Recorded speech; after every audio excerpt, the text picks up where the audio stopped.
I'm fourth. 4. That number has long had an unlucky association in Japan. You know about that, right? Although these days, not many people really worry about it. There are lots of apartment buildings that don't have rooms with the number 4. The pronunciation of it sounds like death, so people try to avoid it. There was a road with a lot of accidents on it, and because it had the number 4 in it, people protested that was the reason why. So, for me to go fourth, well, don't you feel like something might happen? Well, I have a powerful protective charm, so I think it'll be okay. That's perfect. I'll tell you a story about fortune telling and charms. This happened when I was working part-time at a fortune telling shop. Right around the time that sort of thing was really popular on TV and in magazines, some people from TV came to see my boss, and she appeared in magazine corners as well. My boss was a pretty busy lady. Her name was Mother Anju. Have you ever heard of her before? I have. I see. Then that'll save us some time. There are all sorts of ways you can tell fortunes. And even though the fad has passed, even now you can still find all sorts of stores in town. From street fortune tellers, machines in arcades that will tell you your fortune, and corners in occult shops. You can find all sorts.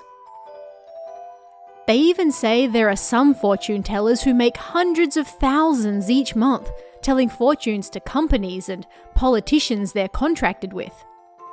The world sure is a profound place, huh? The place I worked at was a bright, noisy occult store that was popular with high school girls. I couldn't help but feel that an occult store with a bright atmosphere was a little out of place though.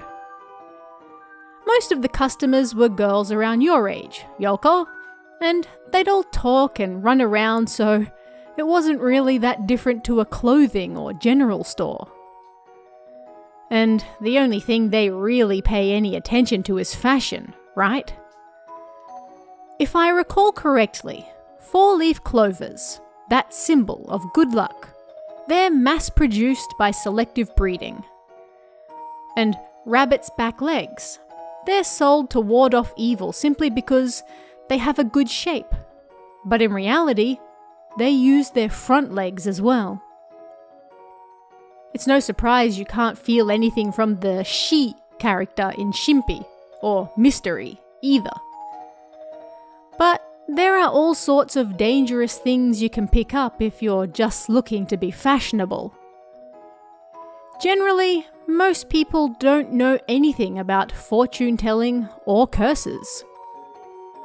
Some people carry charms and amulets without knowing what they are, while others wish on black magic and cursed symbols, mistaking them for items of good luck. Although things like 4-leaf clovers and rabbit's legs probably aren't going to cause any harm. And at Mother Anju's shop, where I worked, there were a few pretty dangerous items as well. What do you think was there? A good luck doll. A good luck doll. I see. So you're able to read that far ahead, huh? The character used for curse can be read either as a curse or a charm, right? And our shop sold paper hex dolls. Like I said before, the shop manager, Mother Anju's real job, was fortune telling.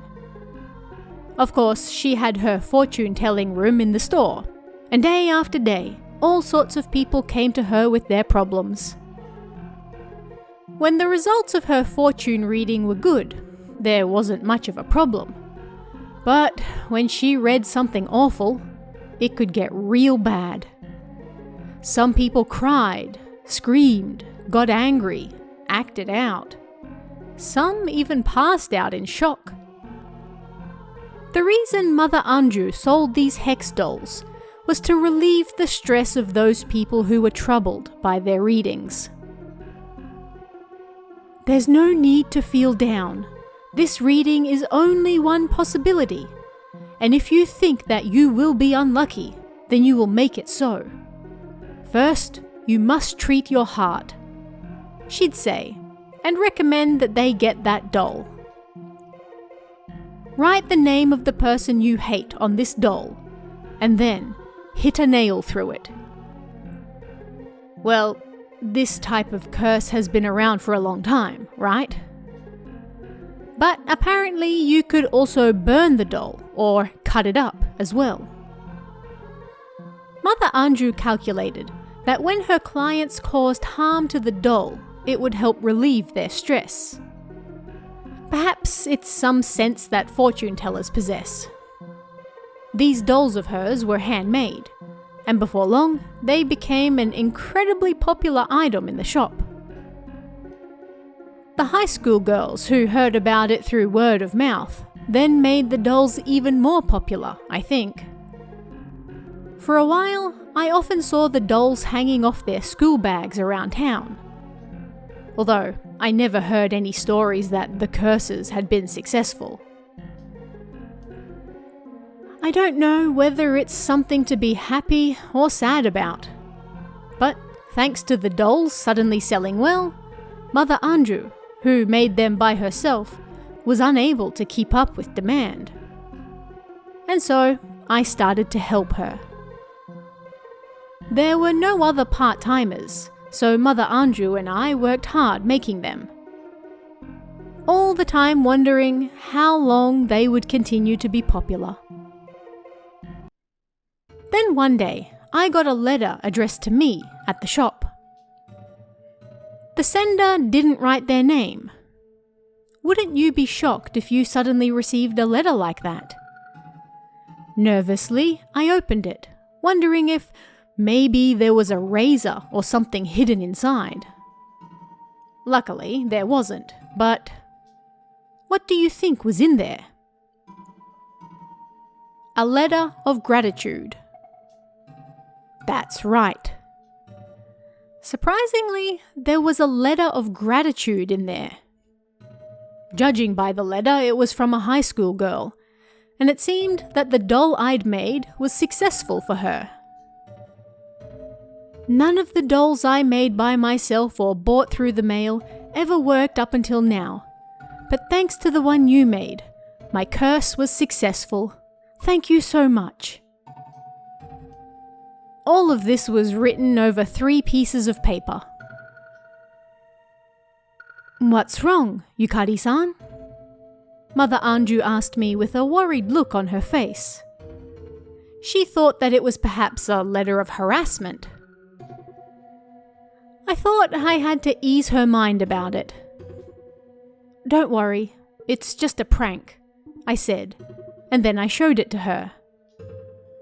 That was what I really thought, and even now, I still think that first letter I got was just a prank. Because there wasn't anything concrete written in it, and all of the dolls sold in our shop were sold as Mother Anju's dolls.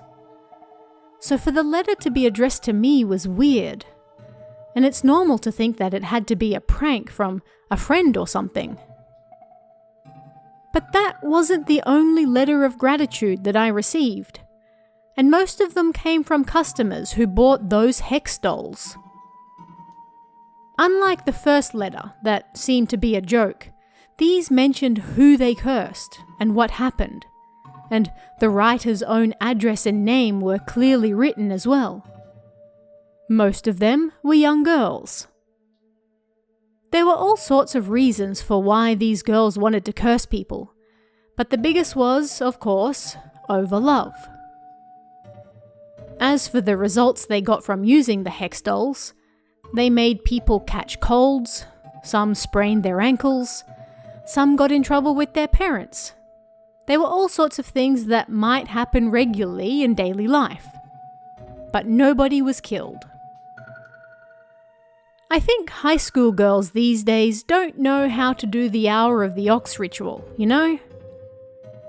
But strangely, there wasn't any contact at all from anyone who had bought Mother Anju's dolls. The letters were always addressed to me, Suzuki Yukari. How were they able to tell which dolls I made, and which Mother Anju made? At a glance, I don't think there was any real difference between them.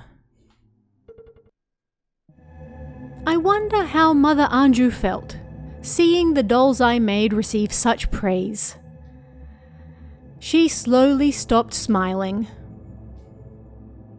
The explosive fortune-telling whirlwind also passed right around that time, and the media stopped covering her, so that was another of Mother Anju's worries. The look in her eyes turned sharp, and her reputation also took a hit. She always used to keenly understand my health and mental condition, and freely provided me with charms and advice, but now a strange tension filled the air between us. I could feel her gaze painfully piercing me. For a long time now, there's been a saying for this type of situation. What do you think it is? A bed of nails. That's right, a bed of nails. You're pretty good, Yoko. And, just as it sounds, every time a letter arrived at the shop addressed to me, I felt like I was sleeping on a bed of nails. Every time I felt Mother Anju's piercing, jealous gaze on me, I thought that maybe I should stop making the dolls. And then, one day, a letter arrived addressed to her. "The other day, I bought your hex doll," it said, written on a postcard. Doing her best to keep calm, she took it into the private room in the back. Phew, I thought things would finally calm down a little now. At the time, that was what I really hoped for, but reality isn't quite so kind. After that, Mother Anju rarely showed herself anymore. Even when she was running the shop, she locked herself in that private room. Sometimes I heard the door open, and I saw her glittering eyes watching me from behind it. She was watching every single little thing I did. When I noticed her, she'd disappear back into the room and slam the door shut again. This happened over and over, and no matter how tough I might be, it still wore me down. And when I was at my most exhausted, it was like I was possessed by this threatening idea that I was being watched. Even when I was alone, or when I was surrounded by people, it was like someone was watching me. That was how it felt, and I was never able to calm down. I could see this figure moving on the edge of my vision. When I looked in mirrors or windows, I could also see a black figure behind me. Whenever I turned around after feeling eyes on me, I could see this silhouette over my shoulder. Before, I would have gone to Mother Anju about this. But I couldn't really do that anymore. I started to think that it was about time to give up my job too. On this particular day, the shop safely closed and, as usual, Mother Anju was still locked away in her private room. I closed the store like I always did, and then went outside. Right as I was closing the shutters, I heard a noise near the back door. It sounded like it softly opened and then softly closed. The back door faced a narrow alley, and it wasn't a bright and lively place, but rather it was pitch black and kind of humid once the sun set. And in that darkness I saw something white, which at first I thought was a large moth. But looking closer, it wasn't a moth, but rather a woman in white. This woman in white's dry footsteps clanked in the dark, narrow alley as she passed through like the wind. And the white clothes adorning her body seemed to glow and waver. She looked just like a large white moth, and I quietly followed her. But she was getting further and further away, and then she disappeared into the darkness. I realized for the first time, once I lost sight of her, that I no longer recognized where I was. I had been running down an alley in the city, but now I was deep in a forest. There was no way such a dense forest was this close to the city. There weren't any city lights around, and I literally couldn't tell right from left. I just stood there on the spot, at a loss for what to do next. And then, deep in the trees, I heard a high, dry sound, like kong, kong. It echoed loudly, then softly, in the darkness. What on earth was it? I was curious, so I followed it into the darkness of the trees. Then I saw a faint light out there. It wasn't an electric light, but like a bonfire dancing in the air. With each step I took, that light became clearer, and appearing in the darkness under that light was the woman in white. She was fully dressed in white with messy hair. She had 3 candles attached to a ring around her head, and by her chest there was a mirror, while she held several nails in her mouth. With her high-heeled Geta shoes, there was no doubt that she was performing the Hour of the Ox ritual. Yoko? What's wrong? Why are you quiet? Ah, I see. You're so surprised that you can't even speak. At the time, I was frozen and just stood there on the spot as well. I was surprised, yes, but also scared. That was the biggest reason, I think. That woman's terrifying hatred made the air crackle with tension. Each time she pounded the nails, they echoed loudly, and it was as though her hatred was directed right at me each time. At some point, I unconsciously started touching my chest pocket. You see, I had a protective charm there. Mother Anju had given it to me a while back. Yukari-san, I see the shadow of danger in your near future. Jealousy, resentment, hatred, and all those other negative feelings humanity possesses is being turned in your direction. That is why you should take this charm. It should protect you. That's what she said at the time, and I believed that what she said would come true. I kept that charm close to me wherever I went, and when I saw the woman hammering the nails, I held my breath and watched her. I wonder how long I stood there for. Suddenly, I realized the charm in my hand was heating up. Not like it was burning, but rather, it was pleasantly warm. Finding it strange, I opened my hand and a faint light was coming out of the bag. I could literally feel it protecting me, and at the same time, I also somehow understood that this was the danger that Mother Anju spoke of.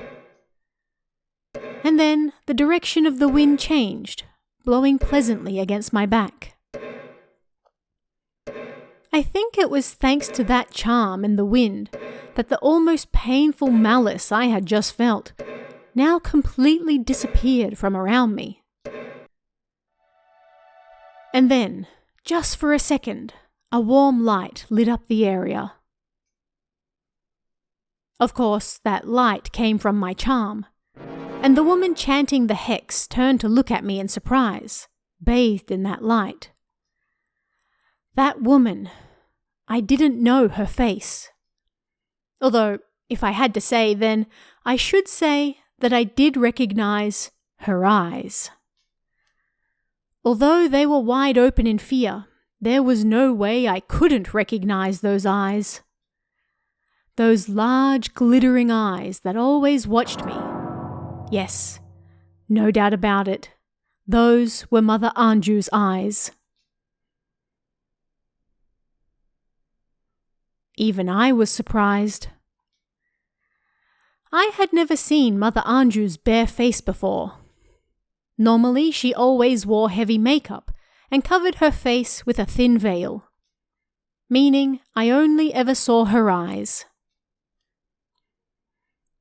When she turned around and saw me, I think she understood everything.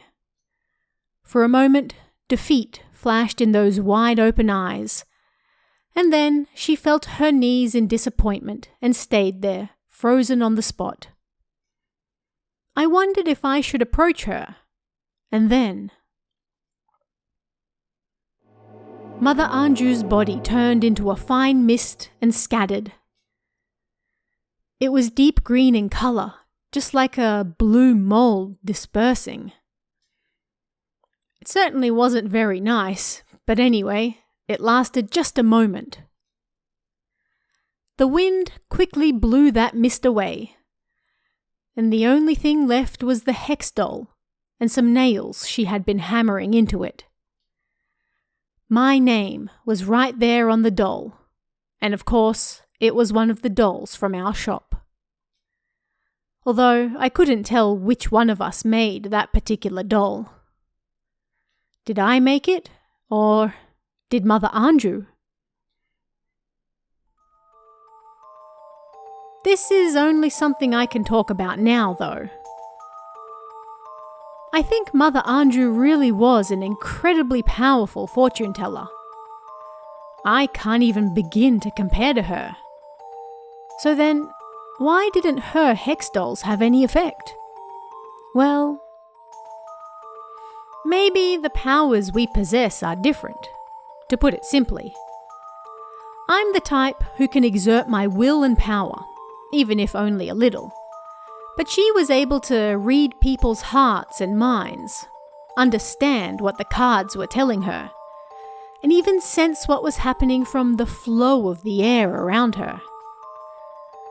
Although she didn't even seem to realize that herself. When they say the one thing we can't see is ourselves, this is what they're talking about. But fate is an ironic thing, and that charm Mother Anju gave me did exactly what it was supposed to. If she didn't give it to me, if she didn't read my future, or if she understood that the danger she saw in my future was herself, I don't think I'd be here right now. I have to be thankful to this charm, Yukari said, taking a small bag out of her pants pocket. It was pretty old and torn, but it was no doubt the charm she got from Mother Anju that time. Yoko, you keep staring at it. Do you want it or something? I don't. Oh, come on. How mean, Yukari. I'm not a child who wants things that others have.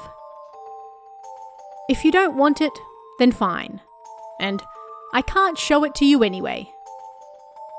Why? You don't know? If you see what's inside a charm, then it loses its power. I see. I didn't know that. Well, that's the end of my story, she said. But when she put the charm back in her pocket, something like a piece of stone tumbled out of a tear in the bag. Huh? Yukari panicked and quickly picked it up and shoved it back inside. Then she wrapped it up in a handkerchief. "It'll be fine. It was just for a moment. It'll be fine, right?" she muttered, as though trying to convince herself, and then she put it back in her pocket. Then, after taking a deep breath, she spoke again in a calm voice. "That's the end of my story. Who's up next?"